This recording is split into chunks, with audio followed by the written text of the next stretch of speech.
everybody. We're here in the western part of Thailand here. We're out here in the cemetery. This cemetery was built for the dying victims for the bridge we're going to be looking at going into today, called the Bridge on the River Kwai, which is about another 20-30 minutes from here.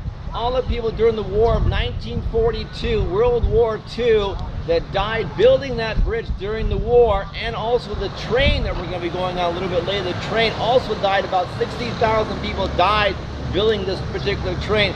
They're all buried here. We have Australians down here.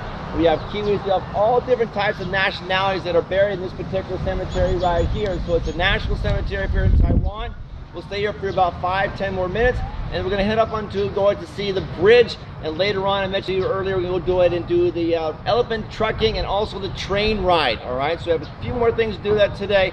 So this is basically in western Thailand area. It's about 3 hours northwest of Bangkok. We left early this morning about 6:30, and now it's about 10 o'clock to get here.